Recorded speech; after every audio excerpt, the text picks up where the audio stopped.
El vicepresident d'Iniciativa per Catalunya Verds, Lluís Moreno, ha fet ruta aquest dimarts per la comarca per deixar palès el rebuig de la formació ecosocialista al pla d'estalvi impulsat pel govern central. Segons Iniciativa, el govern central ha perdut el nord. Tot i així, defensen que el govern tripartit acati aquest pla per imperatiu legal, però assenyalen que Iniciativa ha deixat la seva petjada. Iniciativa diu no al pla d'estalvi del govern Zapatero. El considera injust, desproporcionat i inacceptable. Tot i que el govern català ha d'aplicar el decret i fins i tot l'ha ampliat a escola i la sanitat concertada, Moreno el defensa. Diu que els treballadors públics recuperaran el poder adquisitiu. Es manté l'ajuda al desenvolupament, no hi ha retallades de serveis i s'augmenta l'impost de la renda a qui té ingressos més alts. Pel que fa a la reforma laboral, dona per fet que seran dels pocs al Parlament que hi estan en contra. Són un capítol més d'un llibre de receptes econòmiques erràtiques del govern Zapatero i que només plantegen sacrificis per les classes treballadores i les classes populars, que a Catalunya no es retallen prestacions socials ni es retallen ajudes al desenvolupament.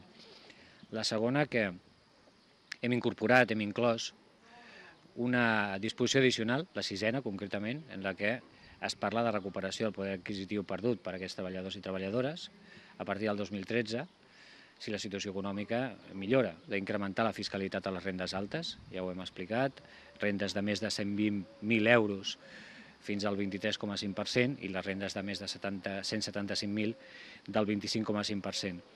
Això ve en la línia de que en una situació, en un marc, un context de crisi, ha d'haver sacrificis conjunts i per nosaltres no pot haver una situació d'ajust a Catalunya sense que hi hagi un sacrifici de les classes més benestants. No estem d'acord, òbviament, en aquesta desregulació que es vol fer del mercat laboral, ni que una reforma laboral que podia tenir alguns elements positius en un context de crisi i una aposta decidida per un canvi de model productiu, que és el que realment afavorirà l'ocupació, es plantegi exclusivament en el debaratiment dels costos dels treballadors.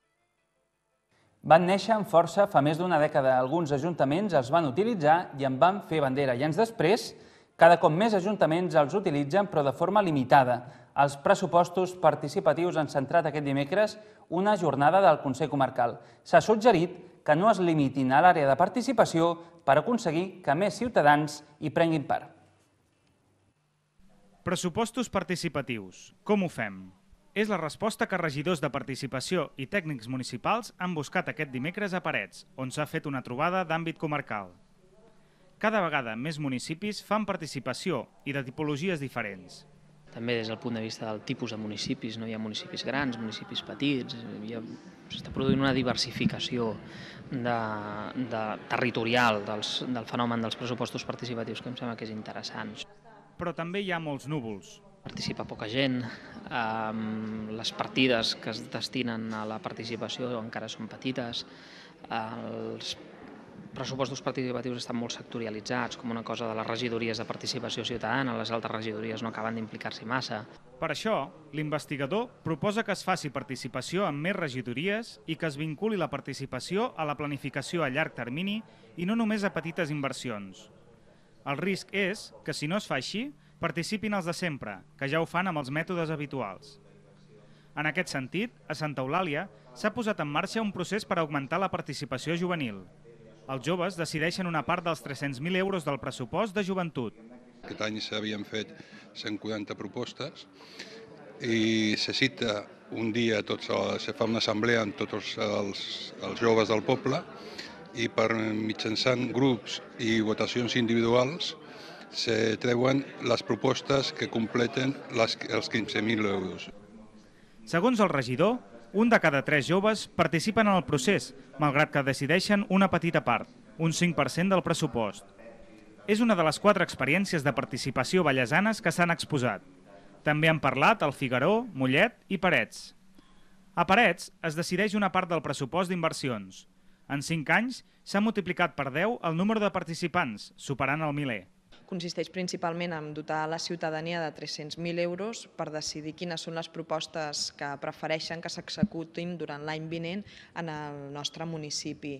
És una participació oberta a tothom a partir dels 12 anys, tothom que estigui vinculat d'alguna manera al municipi, i la manera de fer-ho és molt senzilla, a través de diferents assemblees per fer priorització, explicació i el debat sobre les diferents propostes, i a la vegada una votació a través de les butlletes que col·loquem en tots els equipaments municipals.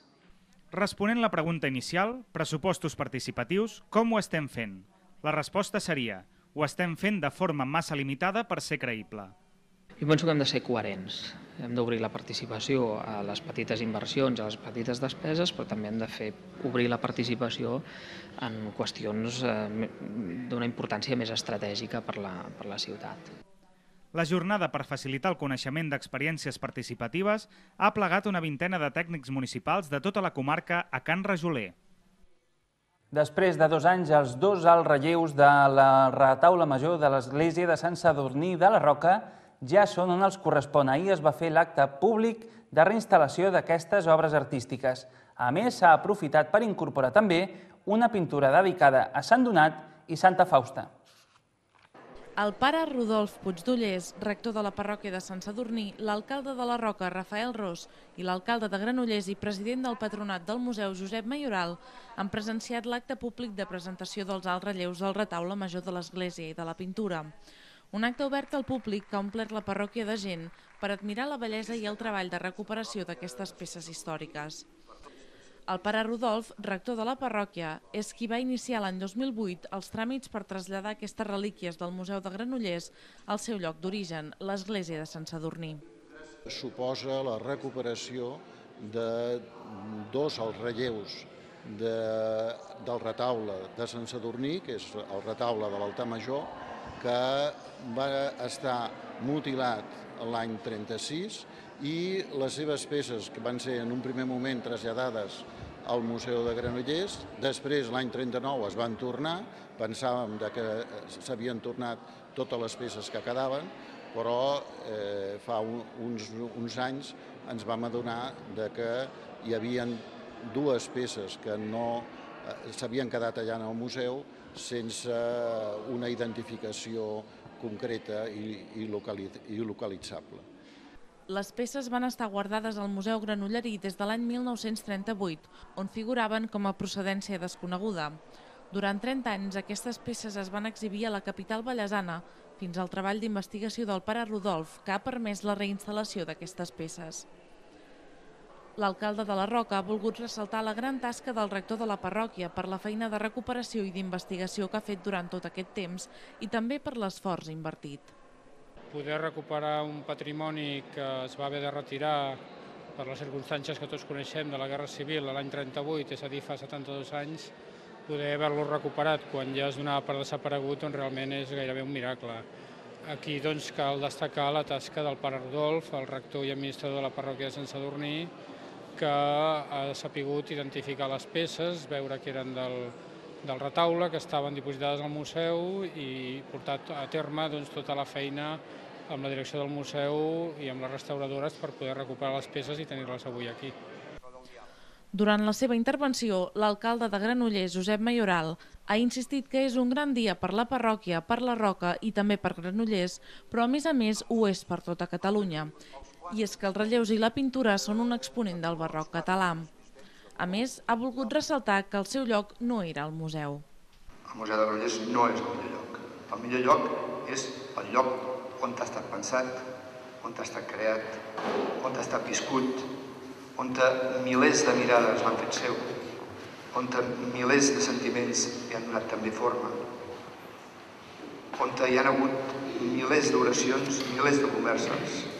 En definitiva, allà on aquest retaule ha fet la funció que pertocava. Traslladar aquests retaules novament a la parròquia ha volgut dir, a més, un acte de diàleg i consens, un fet que s'ha materialitzat amb la signatura d'un acord per part dels ajuntaments i de la mateixa església. Finalment, el bisbe de Terrassa, Josep Àngel Saiz Meneses, ha elogiat l'acte i la feina de tots plegats, des del pare Rodolf, passant per als restauradors i també per als ajuntaments i el museu. i, a més, ha destacat la importància de recuperar unes peces d'aquesta mena per al patrimoni cultural català.